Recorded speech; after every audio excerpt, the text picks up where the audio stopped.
cantamos aquí. Y basados en esa esperanza también actuamos y estudiamos las Escrituras para saber qué es lo que quiere el Señor que hagamos mientras Él viene.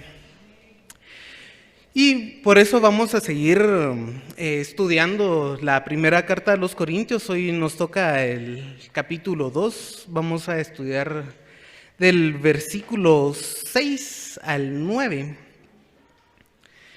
Y hay que ver que el capítulo 2 del 6 al final tiene temas que son sumamente extensos, sumamente profundos, hermanos.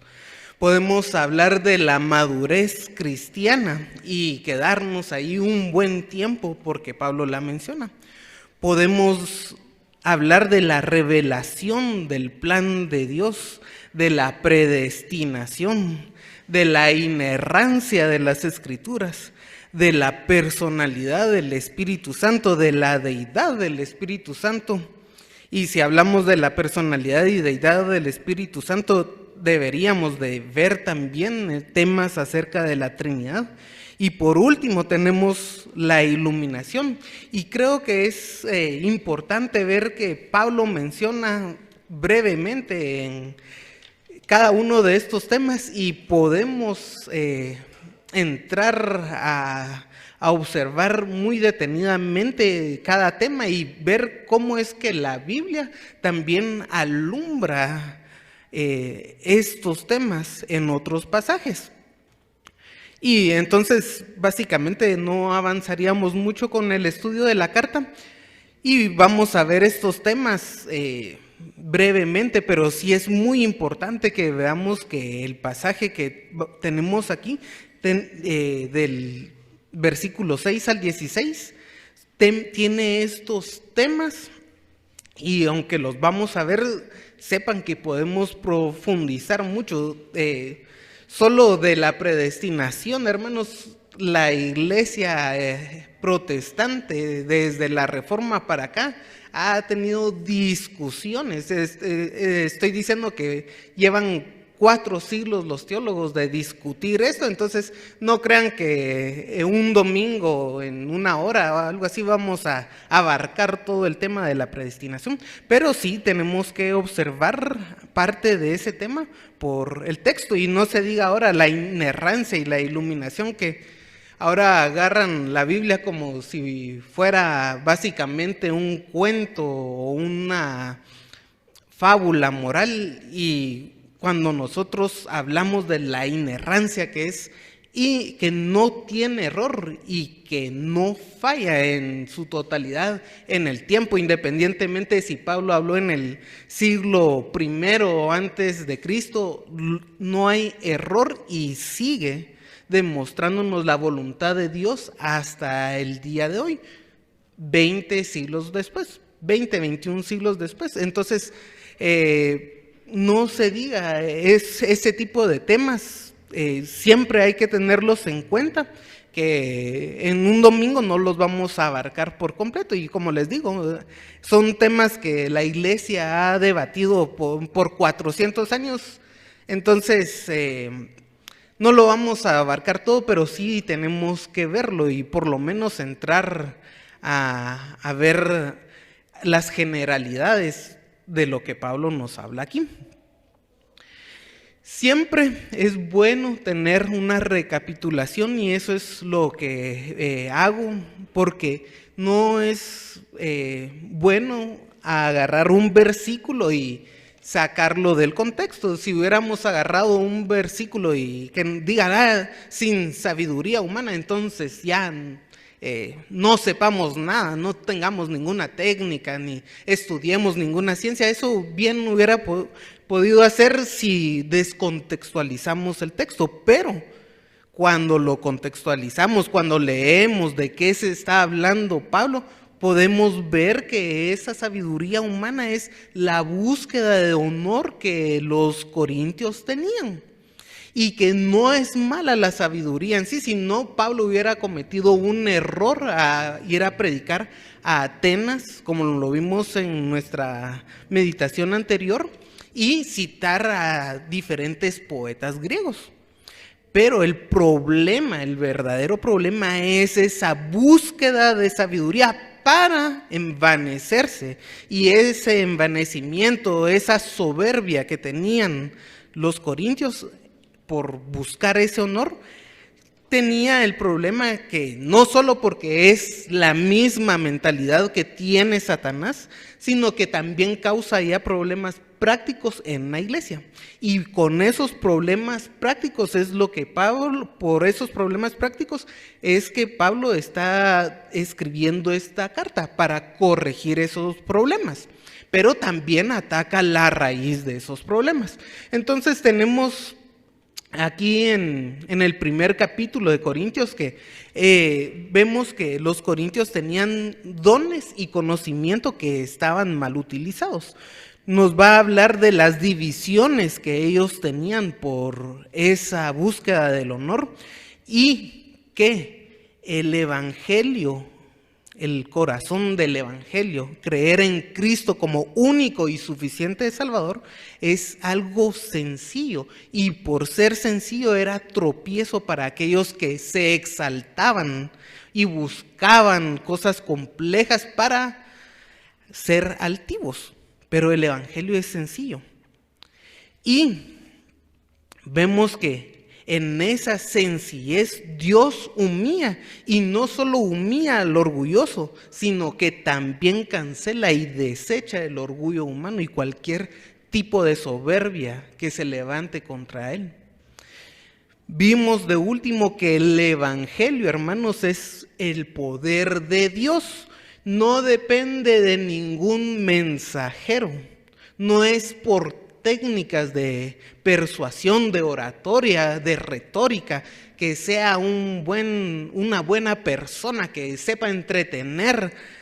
Eso no es el poder del evangelio. Vemos que el poder del evangelio está en Dios, y si Él lo usa a usted para llevar el mensaje, es por su voluntad, y por eso es de que nosotros tenemos que cumplir esa parte, llevar y predicar el evangelio, porque es algo que a Dios le agrada. No es algo que Dios necesite, sino que es algo que a Dios le agrada. Por eso el 2:5, que es el último con que concluyó la prédica anterior, dice: para que vuestra fe no esté fundada en la sabiduría de hombres, sino en el poder de Dios.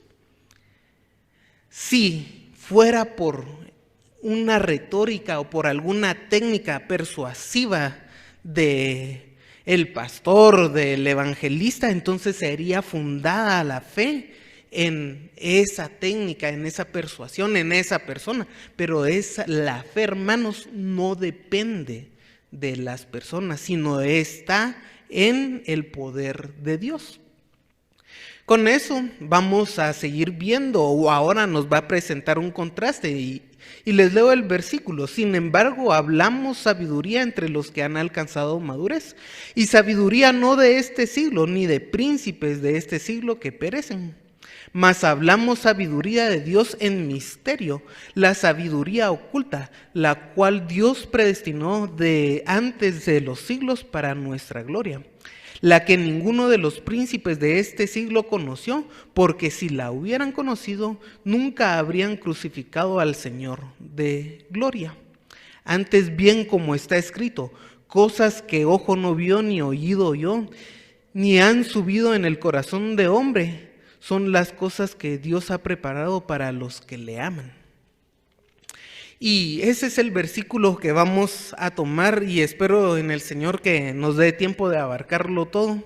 Como les digo, a veces uno al encontrar un tema puede profundizar en ese y no seguir en el texto, sino profundizar solo en un tema, y lo cual estaría bien si fuera una predicación temática, que es algo válido de hacer. ¿Qué es lo que dice este versículo? ¿Qué es lo que dice el otro versículo sobre un tema?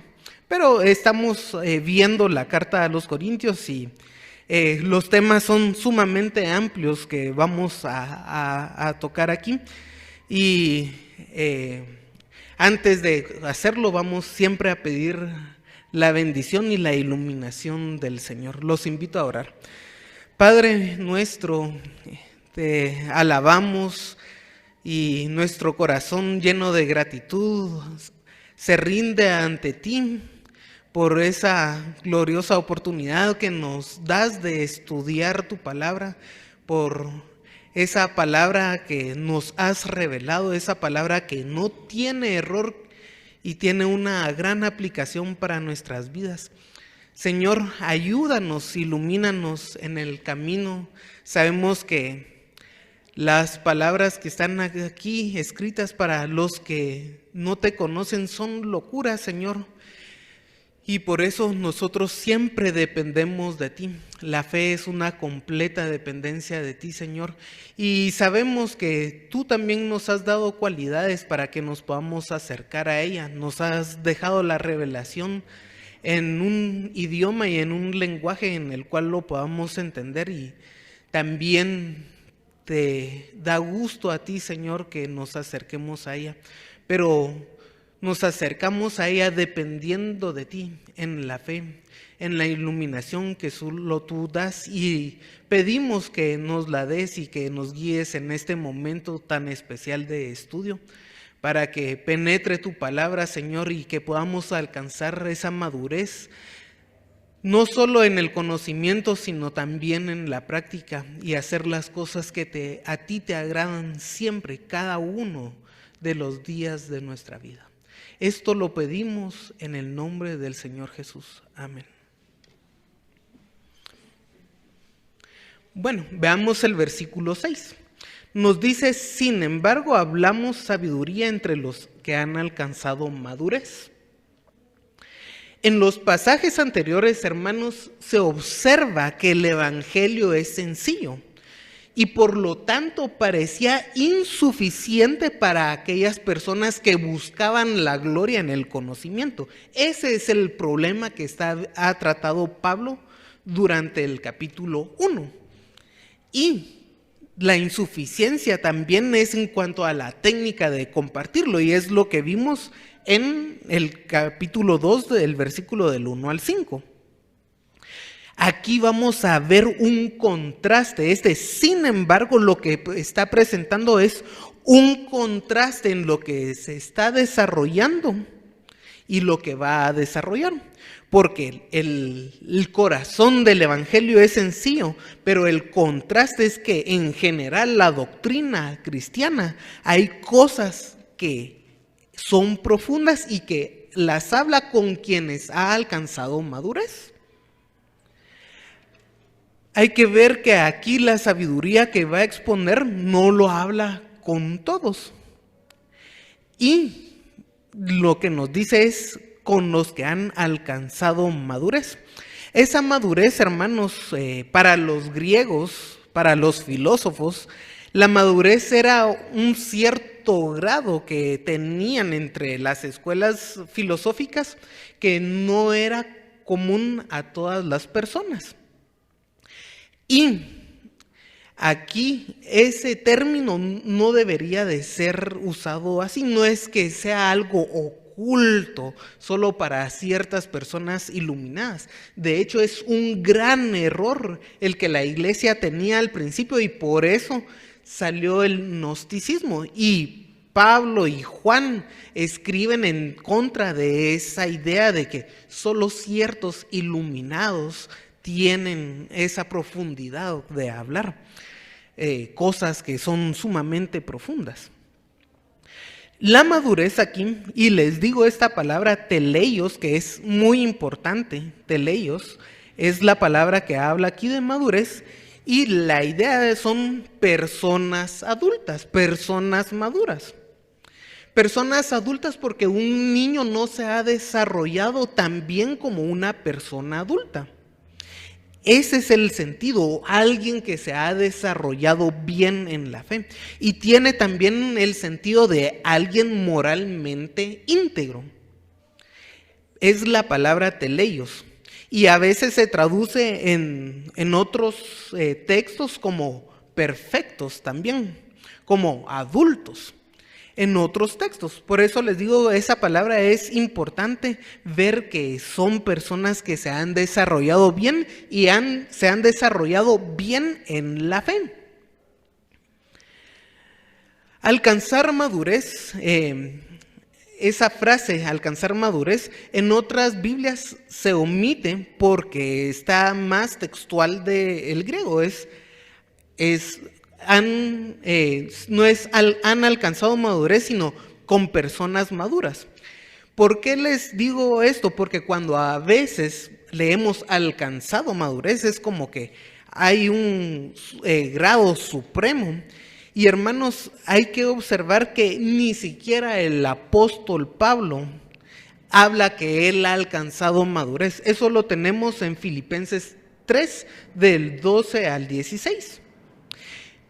Pablo, que el Espíritu Santo obraba para escribir la revelación que tenemos, él no había alcanzado esa plenitud, esa madurez, esa perfección, como lo dice en Filipenses 3, de 12 al 16. Pero ahí en el mismo pasaje nos dice que él sigue luchando para alcanzarla y es la finalidad del creyente. Entonces no es la plenitud de la madurez cristiana, sino es un grado de madurez, no es la plenitud. Y hermanos, cuando vemos que no es la plenitud, no digamos, como ni Pablo ha alcanzado la madurez, menos yo, entonces voy a hacer lo que quiera. No es así. Esa es la meta, una finalidad del creyente, es algo por lo que tenemos que luchar.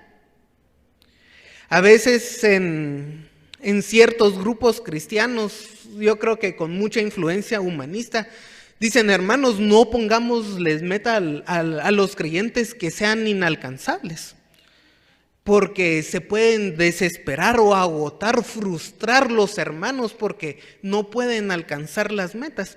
Y es tal vez una táctica de administración. Pero hermanos, si el Señor nos dice, santos seréis porque santo soy, como yo no puedo alcanzar la santidad en esta vida, entonces ya no prediquemos eso. No es así. Tenemos que ser santos, tenemos que luchar por vivir en santidad. Pero hay que saber que es una lucha y que ni siquiera Pablo en este caso ha alcanzado la plenitud de la madurez, pero aún así sigue luchando y nosotros tenemos que seguir ese ejemplo de buscar esa madurez espiritual. Aquí quiero yo que ustedes vayan a Hebreos 5, porque vamos a ver algo acerca de la madurez del creyente. Hebreos capítulo 5, versículo 11 al 14. Aquí en este capítulo nos ha estado hablando acerca de cómo es que Cristo es superior a muchas cosas y en el contexto es al orden sacerdotal de Melquisedec, está hablando, ese es el contexto. Y dice, versículo 11, acerca tenemos mucho que decir y difícil de explicar, por cuanto os habéis hecho tardos para oír. La doctrina cristiana, hermanos, es amplia, es profunda, es difícil de explicar, es difícil. El evangelio, el corazón del evangelio es sumamente sencillo, pero el desarrollo, lo que está alrededor de eso, hay cosas que son sumamente difíciles de explicar. Ya les puse el ejemplo de la predestinación, que por 400 años la iglesia ha estado discutiendo eso y no llegan a un acuerdo común. Entonces es algo difícil, pero el problema es de que ellos son tardos para oír. Eso de ser tardos para oír, esa palabra tardos, significa que las personas son perezosas, son insensibles, haraganes, flojos. Eso es lo que significa esa palabra tardos. básicamente a aquellas personas que no se esfuerzan en entender o simplemente no les importa. Y ahora con nuestro ambiente cultural, que hágalo todo en 5 pasos fáciles, videos de 5 minutos para hablar de cosas sumamente difíciles, que queremos que las cosas ocurran rápido porque no tenemos tiempo o no queremos invertir el tiempo necesario, nos hacemos cada vez más perezosos mentalmente, nos hacemos insensibles. Hay cosas que tenemos que estar meditando, repitiendo, profundizando, porque tal vez no se entienden a la primera vez y hay que estar regresando a esos temas. Pero quien es perezoso, quien es haragán para pensar, no lo va a hacer.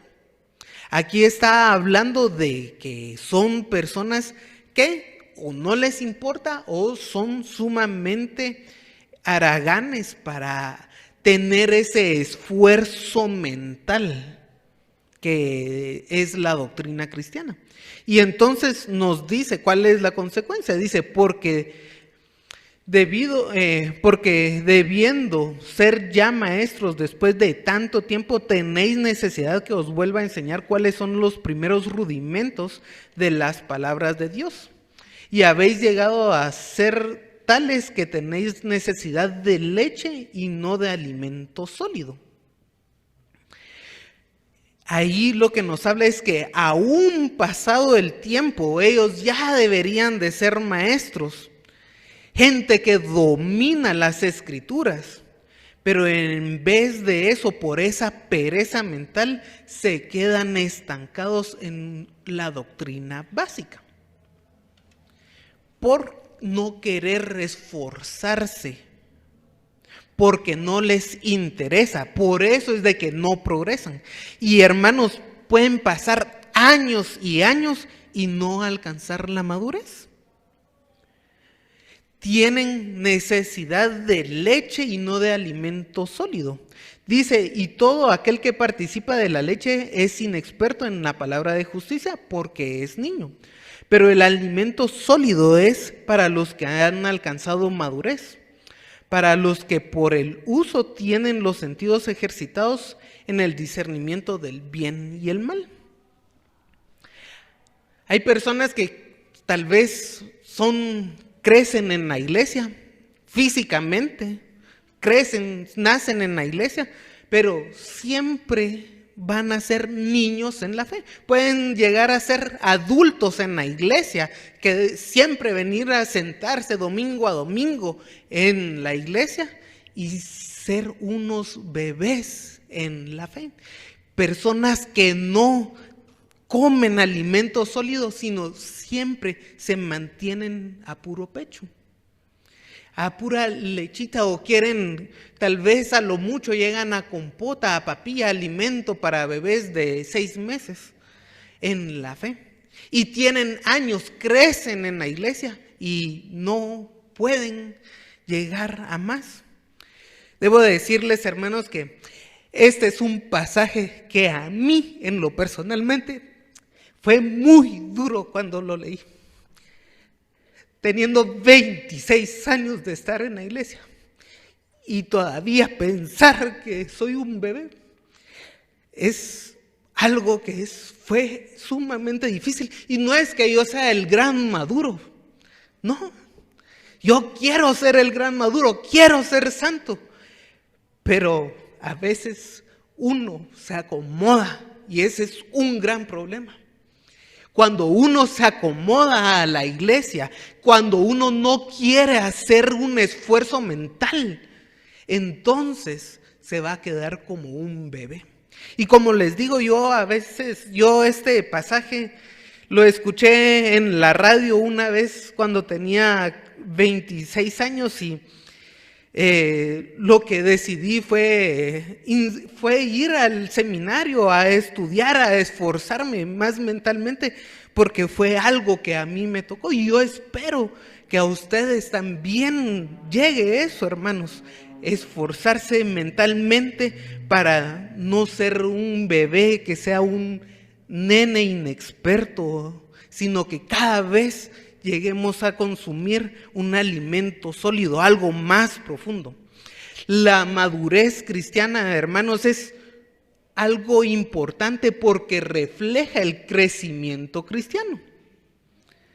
Y como les digo, hay quienes tienen 20 años aquí siendo cristianos y son cristianos, creen en Cristo como su único y suficiente Salvador, pero no saben nada de la doctrina cristiana. Cuando uno les pregunta, a ver, hermano, ¿qué opina de la Trinidad? O ¿cómo nos dice la Trinidad? Nos dice, la Trinidad es de que hay pues 3 personas que como que son Dios cada una o algo así, y no saben definir la Trinidad. Y a veces, hermanos, es un tema que es sumamente importante. Creemos en un Dios trino y no podemos definirlo. Entonces, ¿qué es lo que dice? El pastor me dijo que es así. Parecen loros que repiten lo que alguien les habla. Pero el loro solo dice hola, pero no entiende qué es hola, ¿verdad? Y no hay que ser así. Debemos de profundizar en la doctrina, no solo estar repitiendo una definición que el ministro, el evangelista nos ha dicho. Debemos entender, analizar, poder explicarla con nuestras propias palabras. A veces, hermanos, cuando vamos a la escuela de niños de primaria, si un niño de primaria, yo me recuerdo cuando estando en primaria que me enseñaban a sumar y a restar, si yo llegaba y me ponía a ver a la maestra y me decía, ¿y usted por qué no está tomando notas? No, tal vez va a aprender viendo, pero las notas lo ponen a uno a primero hacer, a memorizar, y luego si falta algo, entonces puedo regresar a mis notas. Yo les digo esto porque a veces en la iglesia solo vamos a ver cómo abre la boca el hermano que está en el púlpito.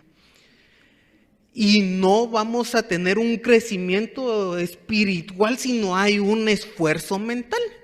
Tal vez usted está viendo ahí al hermano que está hablando en el púlpito y tal vez dice, al salir de aquí a ver si encuentro un lugar en el restaurante, espero que se termine pronto porque así voy al mercado. Y cuando tomar notas nos ayuda a concentrarnos también. Por eso creo yo que eso es una técnica de estudio que podemos aplicar. Y hermanos, yo les he hablado hace poco del Salmo 1, donde dice que Él medita de día y de noche. Y esa palabra meditar es que uno vuelve a masticar, a ser como una vaca que muerde un poco de pasto y la mantiene ahí hasta que la puede tragar. Eso es estar en esa constante meditación, y las notas muchas veces nos ayuda a estar en constante meditación. Es una forma de regresar fácilmente al estudio. A veces eso no lo hacemos, y les voy a decir algo. A veces yo me topo con un versículo en las escrituras o voy a un libro de teología que no encuentro qué es y no puedo explicármelo, no lo puedo poner con mis propias palabras. Y a veces mi esposa me encuentra haciendo muecas y caminando como león en la casa y me dice, ¿y ahora por qué? ¿Con quién estás peleando? Y le digo, pues estoy tratando en mi mente de poner esto, estoy haciendo ese esfuerzo mental para entender lo que aquí se dice. ¿Por qué es eso? Porque a veces nosotros decimos, bueno, la Biblia, ay, qué grande la Biblia, es muy pesada llevarla por todos lados, entonces no puedo meditar de día y de noche, como si aquí ahora la tecnología no nos facilitara las escrituras. Pero no necesariamente tiene que estar sentado, sino pensando en, haciendo ese esfuerzo mental de ver las escrituras. Si no comprende algo, que se quede grabado en su mente y tratar de hallarle sentido, poder explicarlo con sus propias palabras. Aún así, con todo ese esfuerzo mental que deberíamos de hacer, hermanos, proponernos estudiar, veamos que en 1 Corintios 2, en el versículo 14, donde estamos estudiando nuestro pasaje al final del capítulo, nos dice: pero el hombre natural no percibe las cosas que son del Espíritu de Dios, porque para él son locura, y no las puede entender porque se han de discernir espiritualmente. Si bien debe de haber un esfuerzo mental en cada creyente, ese esfuerzo mental debe estar en la dependencia con Dios. Usted por usted solito no lo va a entender. Por mucho que se esfuerce estudiando, analizando una palabra, por mucho que se esfuerce, no lo va a entender si no es con la dependencia de Dios. Y hermanos, hay que depender de Dios y hay que hacer ese esfuerzo porque Dios nos ha dado inteligencia. El diseño que el Señor hizo de la humanidad nos ha dado cualidades para que podamos acercarnos a Él. Tenemos un intelecto, un sentimiento y una voluntad y debemos de ponerla a los pies del Señor. Eso es algo que el Señor nos hizo así y que a Él le agrada, pero siempre dependiendo del Señor. Entonces, esfuércese usted en el estudio, esfuércese, hermanos, pero en dependencia del Señor. Y debo decirles que la madurez espiritual no solo es conocer las doctrinas. Un buen ejemplo de la maduración espiritual son los frutos que da el Espíritu Santo. Le he puesto bastante énfasis a la madurez en cuanto a la doctrina, aquí de conocer la doctrina, porque es lo que Pablo nos ha dicho, que él aquí habla con las personas maduras, la sabiduría. Es ese conocimiento, pero también la madurez se va a ver reflejado en las acciones, y eso lo vamos a retomar cuando veamos el capítulo 3, versículo 1. Antes de pasar de la madurez, quiero yo recordarles 4 aspectos que la iglesia remanente fiel considera que son maduros espiritualmente. ¿Cuál es la meta de esta iglesia al formar personas maduras? Son 4 y voy a leer 2 que van con el carácter del pasaje. Dice: son personas que son capaces no solo de recordar los conceptos bíblicos, deben de recordarlos, sino expresarlos en sus propias palabras, de aplicarlos a su vida, de analizar y de discernir la doctrina. Son capaces de pensar con su propio cerebro y no con el del líder o el pastor. Desde esa base pueden analizar otras doctrinas que no son exactamente la nuestra y que pueden defender su fe. Esos 2 los voy a dejar así. Vayan y lean la declaración doctrinal, la misión y la visión de la iglesia. Hermanos, yo creo que le he dado énfasis a la maduración porque es parte de la misión de la iglesia, es lo que esta iglesia quiere o por lo que esta iglesia fue hecha, llevar a personas a la madurez espiritual, que sean capaces de recordar los conceptos bíblicos, expresarlos con su palabra, que piensen con su cerebro y no con el del líder o el pastor, que puedan analizar otras doctrinas. ¿En dónde está el detalle que hace una doctrina contraria a la fe nuestra? Porque a veces es una sola palabra que cambia todo. Y que puedan encontrar esa palabra y decir, por esto no es así, puedan defender su fe. ¿Y qué es lo que habla Pablo? Regresemos a la carta. La sabiduría no de este siglo, ni de príncipes de este siglo que perecen. La sabiduría, hermanos, de este siglo pertenece a un sistema satánico que está en rebeldía contra Dios. Tienen los mismos aspectos de enorgullecerse como lo tenía Satanás. Ni de príncipes de este siglo, que en el contexto se entiende que son gobernantes o gente sobresaliente en el mundo. Son seres humanos, pueden ser filósofos, pueden ser aquellos sabios religiosos también. Esos son los príncipes de este siglo. Y por lo menos a la luz del versículo 8, tenemos esos gobernantes que estaban en Jerusalén cuando vino Cristo. Aquí hay que decir que hay muchos comentaristas que hablan de que estos principados pueden ser poderes angelicales o demoníacos y utilizan pasajes como Romanos 8:38 y Efesios 1:21. Romanos 8:38 y Efesios 1:21. E incluso Satanás, ya que es el príncipe de este mundo o el príncipe de esta era.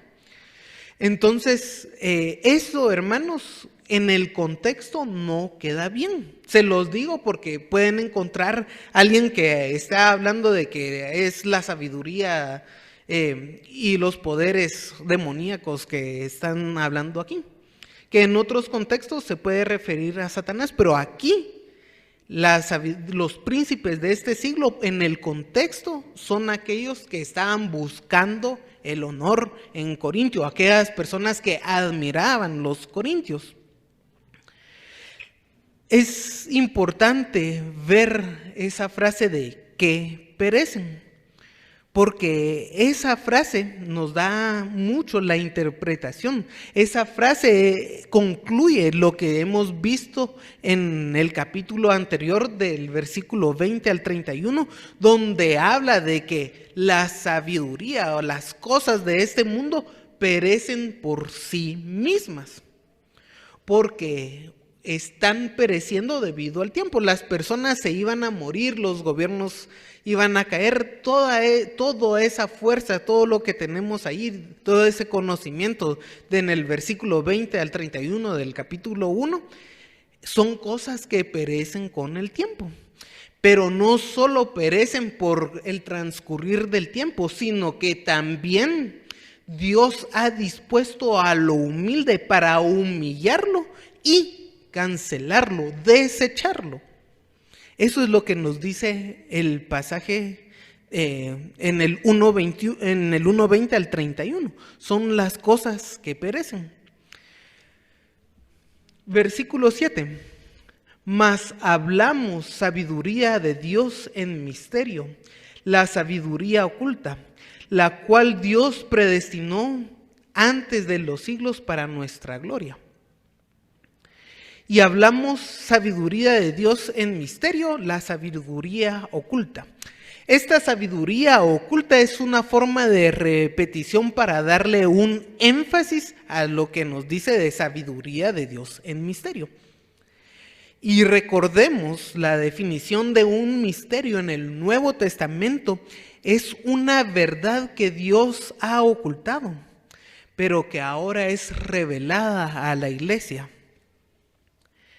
Y por eso en nuestra lectura bíblica ya habíamos mencionado el domingo anterior la cita que es paralela a esto, que es Colosenses 1 del 24 al 29, es el que vamos a ver brevemente. Dice: ahora me gozo en lo que padezco por vosotros y cumplo en mi carne lo que falta de las aflicciones de Cristo por su cuerpo, que es la iglesia. Pablo aquí dice que como ministro de la iglesia tiene un ministerio de predicar y va a comenzar a predicar lo que en otro tiempo fue un misterio. de la cual fue ministro según la administración de Dios que me fue dada para vosotros, para que anuncie el cumplimiento de la palabra de Dios, el misterio que había estado oculto desde los siglos y las edades, pero ahora es manifestado a sus santos. Y ese misterio, hermanos, es el misterio de Cristo. Nos dice, a quienes Dios quiso dar a conocer las riquezas de gloria de este misterio entre los gentiles, que es Cristo en vosotros, la esperanza de gloria, a quien anunciamos, amonestamos a todo hombre, enseñando a todo hombre, a toda sabiduría, a fin de presentar perfecto en Cristo a todo hombre, para el cual también trabajo, luchando según la potencia de Él, la cual actúa poderosamente en mí. ¿Por qué es ese misterio Cristo y el cual no se había revelado? Se reveló en la encarnación, y en Juan 1:14 nos dice que aquel verbo fue hecho carne y habitó entre nosotros. Y hay un paréntesis muy hermoso que nos dice, y vimos su gloria, gloria como el unigénito del Padre, lleno de gracia y de verdad. Ahí pudimos ver la gloria de Dios. El misterio que se está revelando aquí es Cristo. El misterio en general estaba oculto en un plan de Dios, en las profecías y en figuras. Y cuando hablamos de figuras, ustedes podrán leer el libro de Jonás y ver que a Jonás se lo tragó el pez y pasarlo como si no estuviera hablando de Cristo ahí. Y Jonás, si leemos el Antiguo Testamento con la luz que tenemos en el Nuevo Testamento, Jesús dice que eso que le pasó a Jonás, que estuvo en el estómago del gran pez 3 días y 3 noches, es símbolo de lo que Cristo estuvo 3 días y 3 noches en la tumba. Eso es lo que nos dice. Pero si usted lee normalmente el libro de Jonás, puede pasarlo por alto, porque estaba oculto.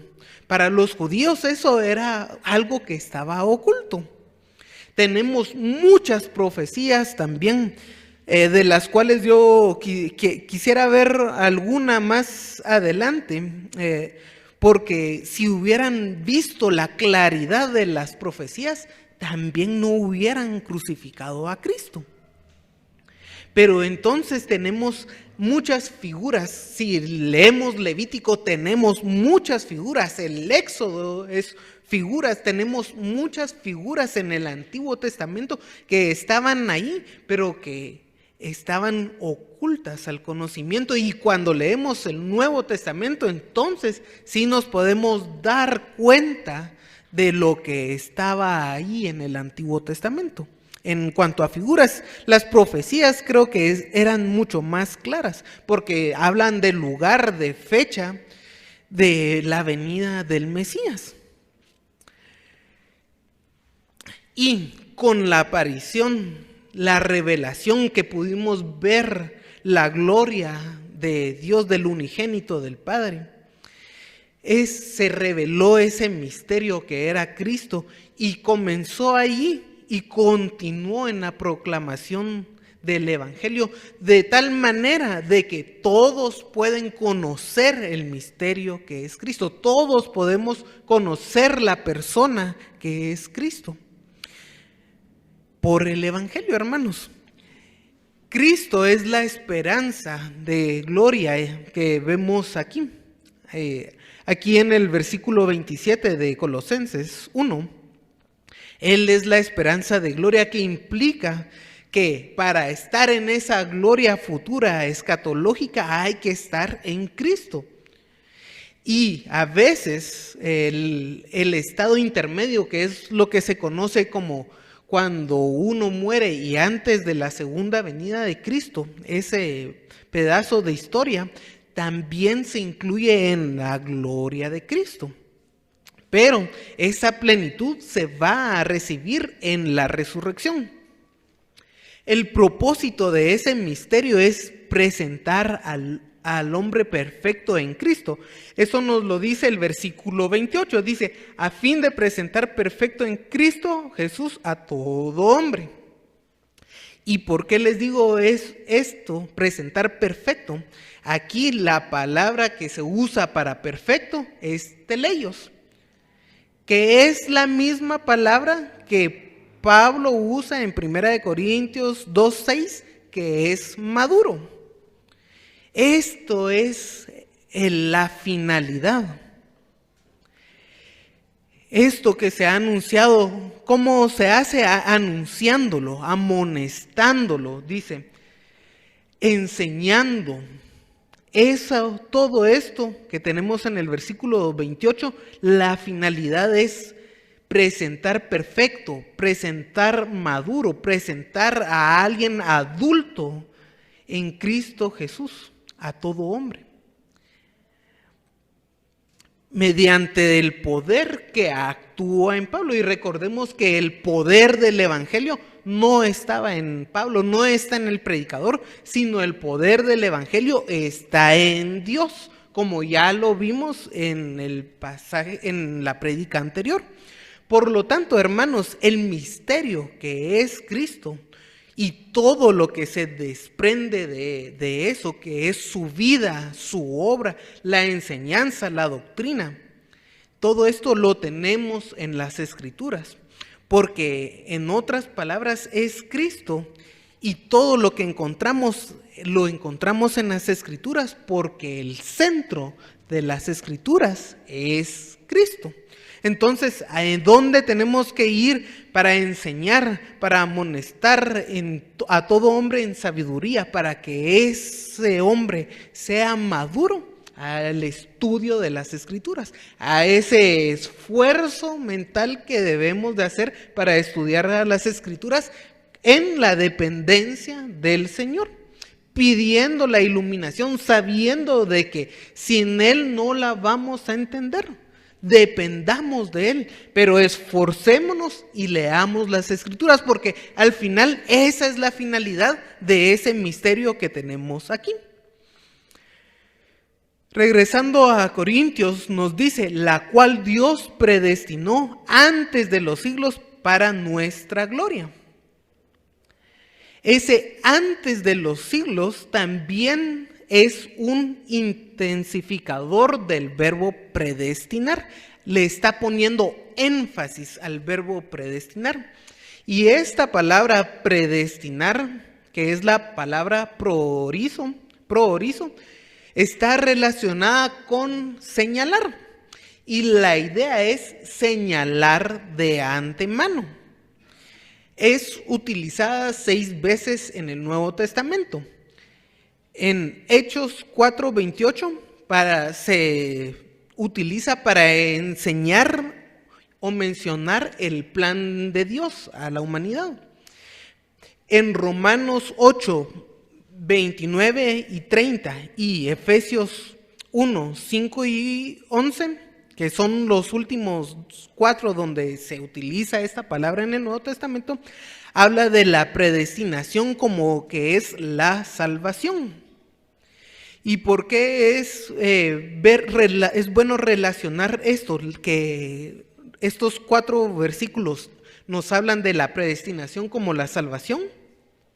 Porque lo que implica, hermanos, es de que Dios no solo había predestinado a la salvación a cada uno de nosotros, sino que también, a la luz de lo que Pablo nos está diciendo aquí, también nos ha dado ese conocimiento que es la salvación y ese conocimiento que conlleva la madurez espiritual para que se cumpla el propósito de la glorificación. Es algo bello, hermanos, que todo el plan de Dios que se ha dado en nosotros antes de los siglos nos ha salvado y nos ha dado el conocimiento del que es la salvación y el conocimiento que nos lleva a la madurez. Eso es lo que se dice aquí. Y todo eso es para que se cumpla el propósito para nuestra gloria. Glorificación que va a ser plena en la resurrección. Pero es un proceso también que nosotros tenemos que actuar, buscar y esforzarnos llegar a la madurez que Él desea. Nos ha dado ese conocimiento. Y como sabemos por el pasaje que leímos, quien no tiene fe no va a entender la Biblia, aunque esté escrita en una manera que es entendible. Va a comenzar a decir, aquí hay un error, aquí no me gusta esto, entonces voy a decir que la Biblia es cualquier cosa menos algo inerrante. Pero a nosotros que tenemos al Espíritu Santo que nos guía, que nos ilumina, entonces sí es de utilidad para nosotros, para nuestra madurez espiritual. Versículo 8, la que ninguno de los príncipes de este siglo conoció, porque si la hubieran conocido, nunca habrían crucificado al Señor de gloria. Notemos que si hubieran conocido, no habrían crucificado al Señor de la gloria. Lo primero que se nos viene a la mente con los príncipes de este siglo son los judíos y la gente religiosa que estaba pidiendo señales en los versículos anteriores, que son los que piden señales, que no conocieron a Dios. Son aquellas personas religiosas que hacían grandes ritos vacíos, pero no tenían fe genuina, porque si hubieran tenido una fe genuina, no hubieran crucificado al Señor de la gloria. Como les dije, ellos tenían profecías que señalaban el tiempo exacto de la aparición del Mesías. Esas profecías, y que está muy, pero muy bien señalado, la tenemos en Daniel 9, 24 al 26. Apúntenlo, el tiempo nos ha agarrado un poco, entonces solo se las voy a mencionar porque habla de la venida exacta. Ellos, hasta personas que sabían la profecía, habían grupos armados en el judaísmo para tomar el poder político cuando apareciera el Mesías. Según ellos, iban a ayudar al Mesías a derrocar al Imperio Romano porque esperaban un Mesías político. Aunque en el mismo Daniel 9, donde se hablan de las 69 semanas que están determinadas desde la orden para reconstruir y restaurar a Jerusalén, nos dice que después de esas 62 semanas se quitará la vida al Mesías, pero ellos querían un Mesías político. La profecía estaba clara. Entonces, si hubieran conocido esa profecía y teniendo fe en esa profecía, conociendo a Dios, hubieran visto que el cumplimiento de esa profecía y hubieran dicho, por lo menos el tiempo ya está. Ahora, ¿qué otras señales tenían de Jesús como el Mesías? El Señor hizo muchos milagros y el que quiero destacar es la resurrección de Lázaro. En la resurrección de Lázaro observamos que Él da vida. Y hermanos, solo Dios es dador de vida. No hay otra persona que es dador de vida, solo Dios. Pero al observar ese milagro de la resurrección de Lázaro, en vez de conocer y reconocer que Jesús es el Mesías, que Jesús es Dios, lo que encontramos en Juan 11 del 45 al 53 es de que observan las señales de Jesús, observan los milagros, pero en vez de reconocer, lo que ellos hacen es temer una revuelta política y por eso deciden matar a Jesús, porque no lo conocen, no reconocieron a Jesús. Y es interesante contrastar de que Ahí en Daniel habla de que el Mesías se iba a aparecer después de las 69 semanas y que iba a ser muerto. Pero aún así muchos se estaban armando para una revuelta política. Y los líderes, en contraparte, lo que hacen es calmar esa revuelta política y por eso deciden matar a Jesús. Entonces, estaba sumamente clara la profecía y estaba clara los milagros que Jesús hacía, pero aún así no lo conocieron. Y de eso, hermanos, nos habla la Biblia. ¿Cómo es de que nosotros sí podemos conocer a Jesús? Porque a nosotros sí se nos ha revelado ese misterio. Para terminar, veamos el versículo 9. Antes bien, como está escrito, cosas que ojo no vio, ni oído oyó, ni han subido en corazón de hombre, son las que Dios ha preparado para los que le aman. Las cosas que ojo no vio se refiere a la experiencia, a las cosas que se percibe por los sentidos. Hay cosas que no vamos a percibir por los sentidos porque es algo que el Señor está revelando. Lo que el oído no oyó, ni oído oyó, hace referencia a las tradiciones que los judíos tenían, sobre todo tradiciones orales, que al final cambiaron a ser tradiciones escritas, pero hace una referencia a esas tradiciones que los judíos tenían en cuanto a las cosas que se iban transmitiendo oralmente, que para ellos era doctrina esa transmisión oral. Pero eso no es tampoco revelación de Dios. Ni han subido en el corazón de hombre. Cosas que no se puede juzgar por sí mismo, no puede sentir. Si usted ni siquiera lo puede percibir por sus sentidos, menos juzgarlo, sentirlo, discernir ese tipo de cosas, porque esos son cosas reveladas. Todo eso, todo lo que no se puede percibir o juzgar por tradición, son las cosas que el Señor ha revelado. Dice, todo eso son lo que Dios ha preparado para los que le aman.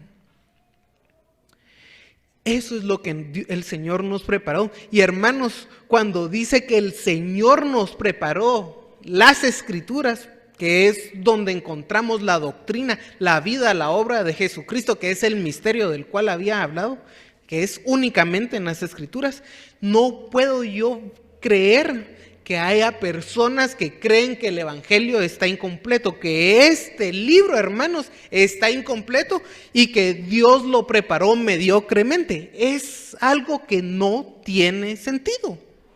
Dios lo preparó para los que le aman. Lo reveló desde antes, lo preparó y lo reveló desde antes de la fundación del mundo, desde los siglos, pero está incompleto. Eso no, hermanos, no puede ser así.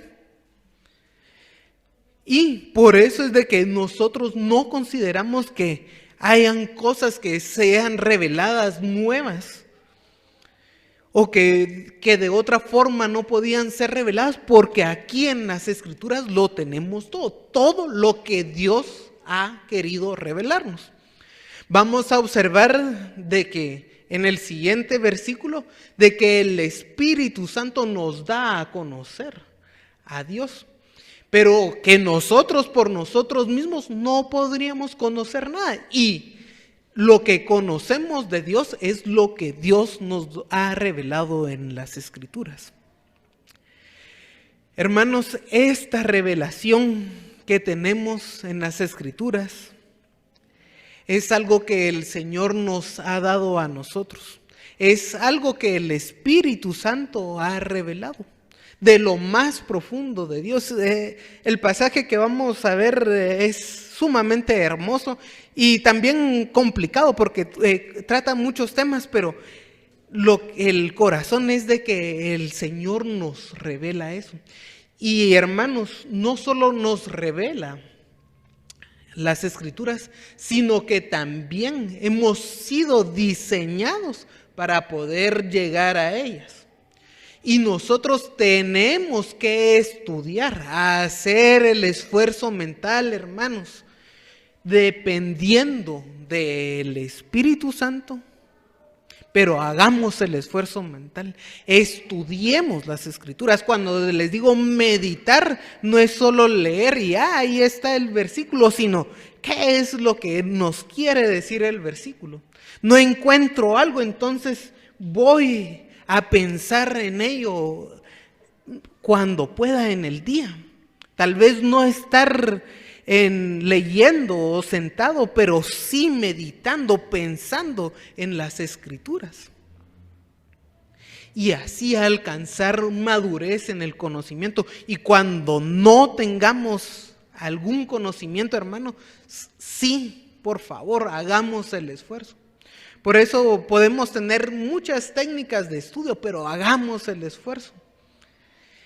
Y es algo que el Señor nos da y es algo que también nosotros debemos de buscarlo en dependencia de Él. Y cuando encontremos un versículo y podamos explicarlo, no nos lleguemos a llenar de orgullo, cometer el error que los corintios tenían, sino darle gloria a Dios siempre por el conocimiento alcanzado y compartirlo, que es otra cosa que al Señor le agrada.